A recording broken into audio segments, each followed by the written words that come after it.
Hello viewers, আসসালামু আলাইকুম। Welcome back to my channel. আপনারা কেমন আছেন? নিশ্চয়ই ভালো। আমিও আল্লাহর রহমতে ভালো আছি। ভিডিওটি না টেনে পুরোটা দেখবেন, আপনাদের আশা করি ভালো লাগবে। সকাল সকাল উঠে বাইরের ভিউটা একটু ক্যাপচার করলাম, তারপরে বাগানে চলে গেলাম কিছু শাকরান পাতা তুলতে। জানি না এটাকে আপনারা কী ভাষায় কী নামে বলেন, এক এক জায়গায় এক এক নামে বলে, কিন্তু আমরা এখানে শাকরান বলি। তো আমি এক এক করে পাতাগুলি কেটে নিচ্ছি শাকরান। ভাবছি আজকে শুটকি দিয়ে রান্না করব। এটা সবসময় শুটকি দিয়েই খাওয়া যায়। আমার জানা মতে আমি অন্য কোনো কিছু দিয়ে এখনও খাইনি। আমি সবসময় শুটকি দিয়েই খাই, আমার খুব ভালো লাগে। ডাঁটার মতো যে লম্বা ডোগাটা, এটাকে আমি শুটকি দিয়ে রান্না করি। আর পাতাটা কালো জিরা দিয়ে ভর্তা বানাই। কালো জিরা তো আমাদের স্বাস্থ্যের জন্য অনেক ভালো, জানেন। এটি অনেক রোগের ঔষধ কালো জিরা। তাই সবসময় কালো জিরাটা খাওয়ার চেষ্টা করবেন। কালো জিরা অনেকভাবেই খাওয়া যায়, পাতা দিয়ে ভর্তা বানিয়ে খাওয়া যায়, আবার শুধু কালো জিরাটাও খাওয়া যায়।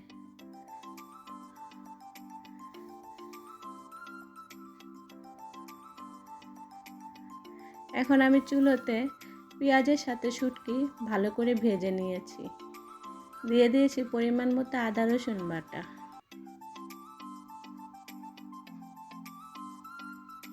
এখন পরিমাণ মতো সব কিছু মশলা আমি দিয়ে নিব এক এক করে।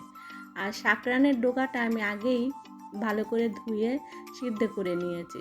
এখানে আমি কিছু মশলা অ্যাড করেছি, তাতে আছে ধনিয়া ফাঁকি, হলুদ ফাঁকি, মরিচ ফাঁকি, লবণ। দিয়ে দিলাম সামান্য পানি। পানিটা দিয়ে মশলাটা ভালো করে কষিয়ে নিব। আমি আজকে শুটকির সাথে একটু কাঁঠাল বিচিও অ্যাড করব। কাঁঠাল বিচিটা আমি বেছে ভালো করে ধুয়ে নিয়েছি। এখন কাঁঠাল বিচিটা দিয়ে দিব।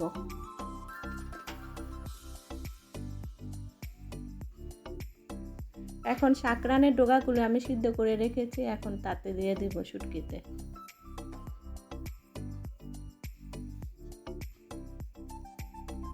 কাঁঠাল বিচিটা কাটতে ক্লিন করতে একটু কষ্ট লাগে, কিন্তু খেতে অনেক মজা লাগে। আর কাঁঠাল বিচিতে অনেক ভিটামিন আছে। তো এদিক থেকে আমার শুটকিটা সম্পূর্ণ হয়ে গিয়েছে। দেখুন শুটকি তরকারি কালারটা কি সুন্দর এসেছে। বন্ধুরা, খেতেও কিন্তু খুব টেস্ট হয়েছে। এখন আমি অপর চুলায় পাঙ্গাস মাছের মাথার মুগ ডাল দিয়ে মুড়ি ঘন্ট রান্নবো। বন্ধুরা কি হাসছেন? বন্ধুরা নিশ্চয়ই বলছেন সবসময় রুই মাছের মাথা দিয়ে মুড়ি ঘন্ট খেয়েছি, এখন পাঙ্গাস মাছের মাথা দিয়ে কিভাবে মুড়ি ঘন্ট রান্না করে। কিন্তু সত্যি বন্ধুরা, আমাকে বিশ্বাস করেন, আপনারা একবার রেঁধে খেয়ে দেখবেন, অনেক টেস্ট হয়। আমার ছেলে তো পাঙ্গাস মাছের মাথা দিয়ে মুড়ি ঘন্ট খুবই পছন্দ করে, ওর জন্য প্রায় সময় রান্না করি।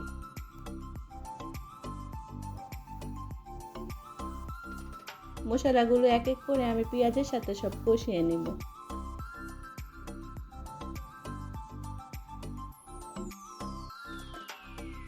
আজকে তেমন কিছু রান্না করিনি, ভাবছি রাতে রান্না করব।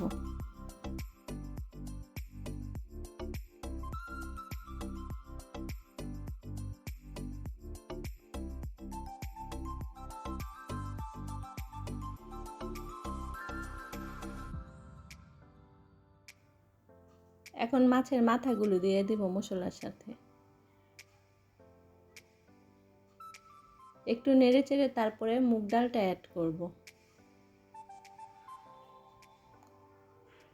ঝোলটা একটু শুকিয়ে গেলে একটু ভাজা ভাজা করে নামিয়ে ফেলবো। এদিক থেকে আমি বিকেলের জন্য একটা পুডিং তৈরি করছি। আমি 1 লিটার দুধ এখানে জাল করে হাফ লিটার করে নিয়েছি, 4টা ডিম দিয়েছি। এই পুডিংটা আমি আজকে চুলোতে তৈরি করেছি ভাপ দিয়ে। সেটা আর শেয়ার করলাম না, সেটা তো আমার বন্ধুরা অবশ্যই জানে।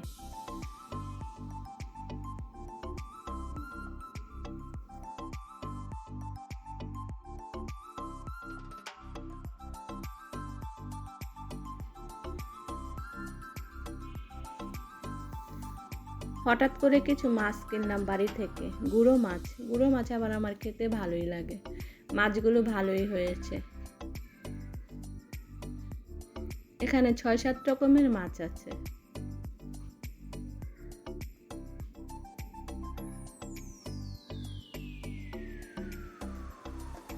তো আজকে আমার তাড়াতাড়ি রান্না হয়ে গেছে, রান্নায় তেমন কোনো কিছু ছিল না, 2 পদ শুধু রান্না করেছি। তো ভাবছি বাইরে গিয়ে জামাগুলো টেলার্সে দিয়ে আসবো, আর আসার সময় টুকিটাকি কিছু বাজার করে নিয়ে আসবো। মেয়েকে বললাম যে চলো এখন চলে যাই, জামাগুলো দিয়ে আসি টেলার্সে, বিকেলে তো আবার তোমার টিচার আসবে, তখন যেতে পারবো না, আর একা একা আমি বাইরে যেতে পারি না। তাই মেয়েকে নিয়ে 12টার মধ্যে রান্না শেষ করে আমি মেয়েকে নিয়ে বাইরে চলে গেলাম ড্রেসগুলো নিয়ে। আসার সময় কিছু কাঁচা বাজার করে নিয়ে এসেছি, মুরগি কিনে নিয়ে এসেছি। তো যাচ্ছি এখন আমি টেলার্সে। ঈদের ড্রেসগুলো আমি 4-5 দিন আগেই বানাতে দিয়েছি। তো টেলার্সে বলছে যে এখন আর কোনো ড্রেস নেবে না, কিন্তু হঠাৎ করে আমার জন্মদিনে আমার জায়ের আমাকে ড্রেস গিফট করলো। তো ভাবলাম ড্রেসগুলো তো বানাতে হবে, পরে অন্য এক টেলার্সে আবার নিয়ে গেলাম ড্রেসগুলো বানাতে। তো এদিক থেকে আমি বাজারে চলে গেলাম, যে আমি এখন একটা শক্ত মুরগি কিনলাম। এই মুরগিটা কিন্তু খেতে খুবই টেস্ট। এই মুরগিটা আবার আমার আম্মা খুব মজা করে রান্না করে।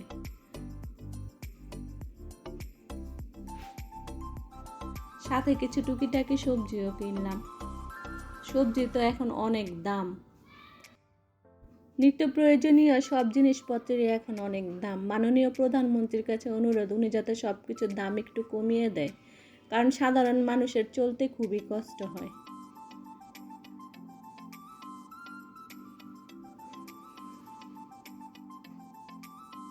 সবজিগুলো কিন্তু খুব ফ্রেশ ছিল। তো কিছু কিছু করে আমি সবজি নিয়েছি। সবজি আমি প্রতিদিনই কিনি, কারণ ফ্রেশ সবজিটা ভালো লাগে। ঘরে নিয়ে রাখলে তারপরের দিন রান্না করতে আমার আর ভালো লাগে না। স্বাদটাও যেমন আমার লাগে নষ্ট হয়ে যায়, কালারটাও যেমন খারাপ দেখা যায় রান্না করলে। তো এখন আমি বাজার করে ড্রেসগুলো টেলার্সে দিয়ে একটু কনফেকশনারিতে যাব, কিছু বিকেলের জন্য নাস্তা কিনবো। নাস্তায় তেমন কিছু কিনিনি, আমার ছেলে মেয়ের আবার বেকারির নাস্তা বেশি একটা খেতে চায় না। তো কিছু পাউরুটি, কিছু বিস্কিট টিস্কিট হাবিজাবি কিনলাম।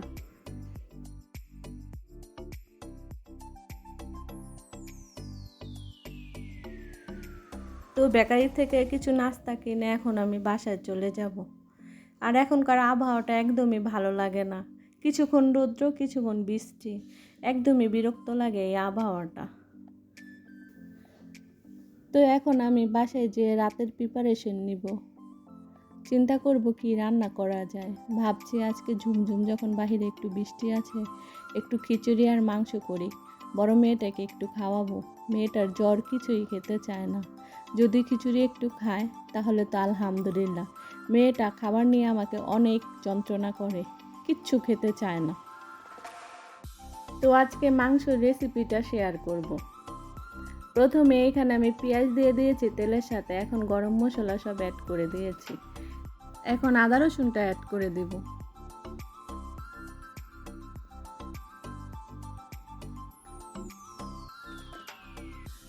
এই মুরগিটা রান্না খুবই মজা লাগে।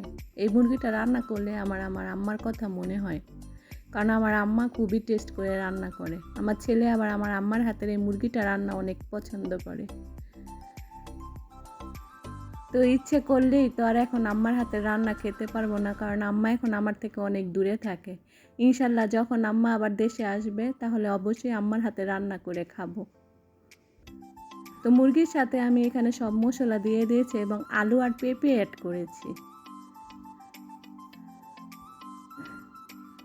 তেমন অন্যরকমভাবে রান্না করিনি, জাস্ট ওই মুরগি যেভাবে রান্না করি এইভাবেই রান্না করেছি, কিন্তু এখানে মশলার পরিমাণটা একটু বেশি দিয়েছি। আর একটু বেশিক্ষণ সিদ্ধ করতে হয়, এই মুরগিটা সিদ্ধ হতে একটু দেরি হয়। তো এইখানে আমি সবগুলো মশলা এক এক করে দিয়ে দিয়েছি। মশলার মধ্যে হলুদ ফাঁকি, মরিচ ফাঁকি, ধনিয়া ফাঁকি, লবণ, সবগুলো মশলা একসাথে দিয়ে একটু নেড়ে চেড়ে দিলাম।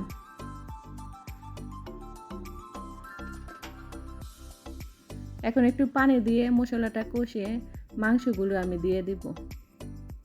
মাংসটা খুব ভালোভাবে কষাতে হবে, একটু সময় নিয়ে। তো এখানে মাংসটা ভালোভাবে কষিয়ে আমি আলু আর পেঁপে দিয়েছি। এখানে একটু হাসির ঘটনা ঘটেছে। আমি যখন আলু আর পেঁপেটা দেই বন্ধুরা, তখন আমার ক্যামেরাটা অফ ছিল। আমি ভাবছি হয়তো বা ক্যামেরা অন করা আছে, কিন্তু আমি ক্যামেরা অফ করেই আমি রান্নাটা দেখাচ্ছি। হঠাৎ করে আমার ছেলে এসে বলছে, আম্মু তুমি তো এখানে ক্যামেরা অন করোনি। তারপরে কি আর করা, ভিডিওটা আর করা হয়নি। তো অপর চুলায় আমি আবার খিচুড়িটা রান্না করে নিলাম। খিচুড়িটা রান্না করার আগে আমি পাতিলটা ভালো করে গরম করে নিয়েছি, তাতে সয়াবিন তেল দিয়ে পেঁয়াজটা একটু ভেজে নিব। এক এক করে সব মশলা দিয়ে দিয়েছি। মশলাটা একটু কষিয়ে চালার ডাল ধুয়ে রেখেছি, সেই চালার ডালটা এখন অ্যাড করব।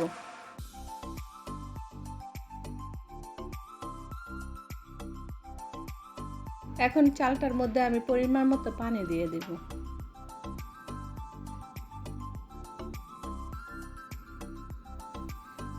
এদিক থেকে খিচুড়িটা রান্না করতে করতে আমার মাংসটা হয়ে গিয়েছে। দেখছেন তো বন্ধুরা, মাংসটা কি সুন্দর কালার এসেছে। তো খিচুড়িটাও এখন আমার হয়ে গিয়েছে। এখন খাবারটা টেবিলে বেড়ে দিব, সবাই খেয়ে নিব। আর খিচুড়ির সাথে তো লেবু থাকতেই হয়, লেবু ছাড়া খিচুড়ি একদমই ভালো লাগে না। আজকে জুলাই মাসের 1 তারিখ, আজকে আমার শ্বশুরের মৃত্যুবার্ষিকী। সবাই দোয়া করবেন আল্লাহ যেন আমার শ্বশুরকে জান্নাতবাসী করে। আমার শ্বশুর একটা ভালো মনের মানুষ ছিল, একদম সরল সোজা। উনি আমাদেরকে খুবই আদর করতেন। তো রাতের খাবারটা আমরা সবাই খেয়ে নিচ্ছি।